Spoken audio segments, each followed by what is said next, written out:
Why are you always anxious? Why does your mind feel like a battlefield, constantly fighting against thoughts that won't let you rest? You blame stress, you blame society, you blame yourself.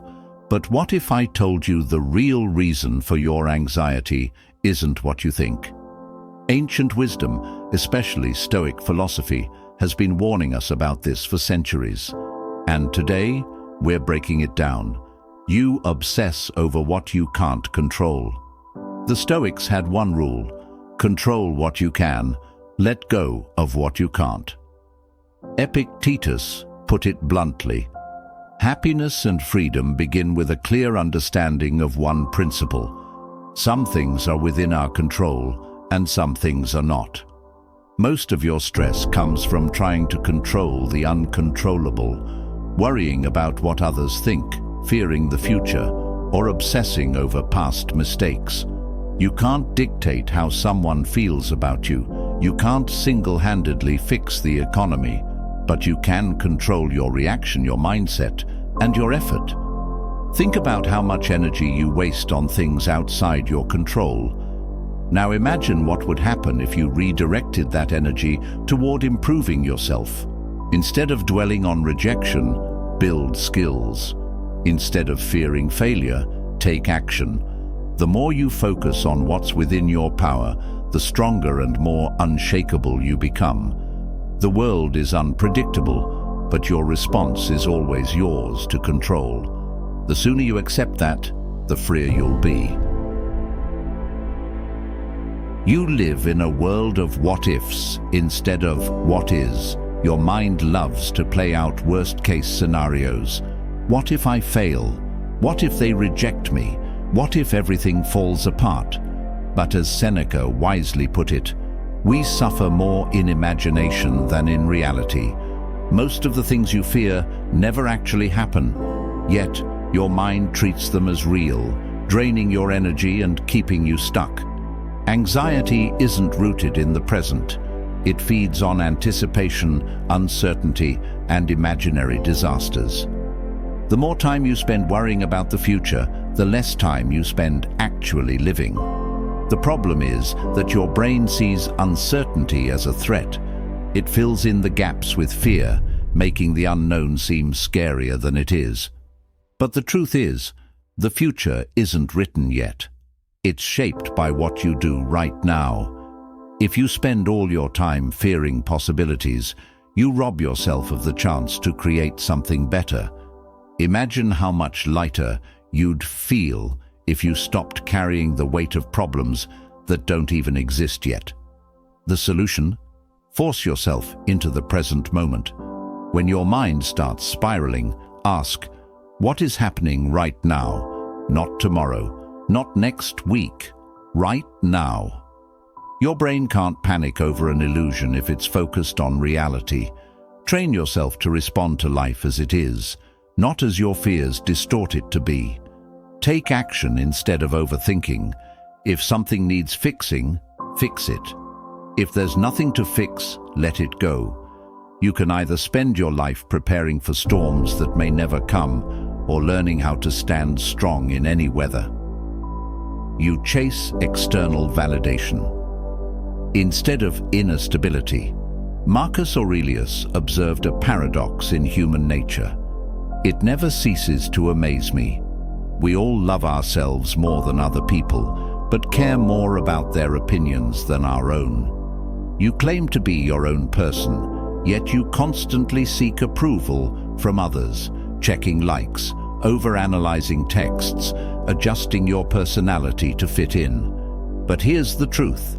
The more you depend on external validation, the more control you give away. Why is this dangerous?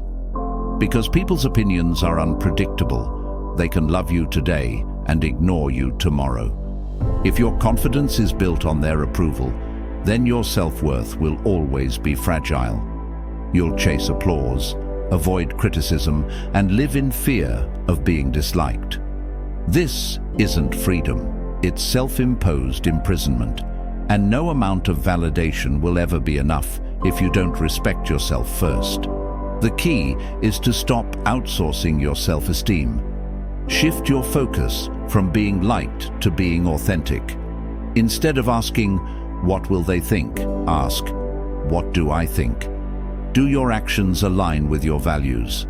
Are you living a life you respect? These questions matter more than any fleeting praise. True confidence isn't loud. It's quiet, unshakable, and independent of what others say.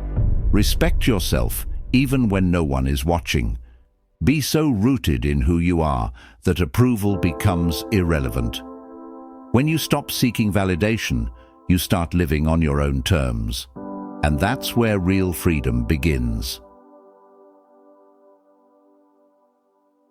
You're addicted to distraction. Modern life is designed to keep your mind overstimulated. You wake up and check your phone before you even get out of bed. You fill every empty moment with noise, scrolling, streaming, texting, because silence feels uncomfortable. But here's the catch. Distraction doesn't eliminate anxiety, it only postpones it. The moment you put your phone down, the thoughts come rushing back. You don't escape stress, you just mute it for a while. The Stoics saw this coming centuries ago. They understood that true peace comes from mastering your mind, not drowning it in constant stimulation. Marcus Aurelius wrote, "Nowhere you can go is more peaceful, more free of interruptions, than your own soul." But most people never access that inner stillness because they never give themselves the chance.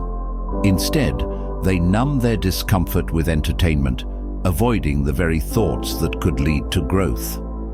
The next time you feel restless, don't reach for your phone. Sit with the discomfort. Observe it. Ask yourself why silence feels unsettling. Your mind isn't weak, it's just untrained. If you can resist the urge to distract yourself, you'll realize that your thoughts don't control you, you control them. And once you break free from distraction, you'll discover something rare in today's world: clarity, focus, and a sense of calm that no screen can provide. You resist reality instead of accepting it. Most of your stress comes not from the things that happen, but from your resistance to them. The Stoic principle of amor fati, the love of fate, teaches you to embrace everything, even the bad. It's about accepting life as it is, not as you wish it to be. As Epictetus wisely put it, do not seek for things to happen the way you want them to. Rather, wish that what happens happens as it does, and you will be happy. Life will throw curveballs, people will disappoint you, plans will fall apart. But you can either waste your energy fighting reality or learn to adapt. When you fight what is, you add unnecessary suffering. But when you accept it, you free yourself. Anxiety loses its grip when you stop trying to control the uncontrollable. Instead, focus on how you respond. Life is about navigating the unexpected, not avoiding it. When you embrace the flow of events, good, bad, or neutral, you become more resilient, adaptable, and at peace with yourself. You forget that you will die. Memento mori, the practice of remembering death, sounds morbid, but it's one of the most liberating Stoic concepts. Marcus Aurelius constantly reminded himself, "You could leave life right now. Let that determine what you do, say, and think." The awareness of your mortality isn't something to fear, it's something to embrace. When you remember your time is limited, suddenly the small annoyances of life seem insignificant. You stop sweating the petty things that steal your peace. Would you let minor inconveniences control your mood if today was your last day? Would you let fear prevent you from speaking your truth or chasing your dreams? The Stoics didn't let the fear of death hold them back. They used it to fuel their action. Knowing that life is short shifts your perspective. Anxiety fades when you understand that your time is precious. Stop wasting it on distractions, fears, or trivial worries. Live fully, knowing that every moment matters. Your anxiety isn't random. It's a direct result of your thoughts, what you choose to focus on, and how you resist the natural flow of life. The good news: you have the power to change it. The world around you won't always align with your desires, but your response is yours to control. Accept what you can't change. Stop overthinking an uncertain future. Seek inner stability instead of chasing external validation. Embrace stillness. Accept reality as it comes, rather than fighting it. And above all, live with the understanding that one day, none of this will matter. The weight you carry is a product of your own resistance to the present moment. But when you stop fearing life's unpredictability, you open the door to freedom. Anxiety loses its power when you stop fearing what might be and start embracing what is. This is how you stop just existing and start truly living. Once you let go of the things that don't serve you, you realize that your true power comes from within. Live now, because in the end, that's all we really have.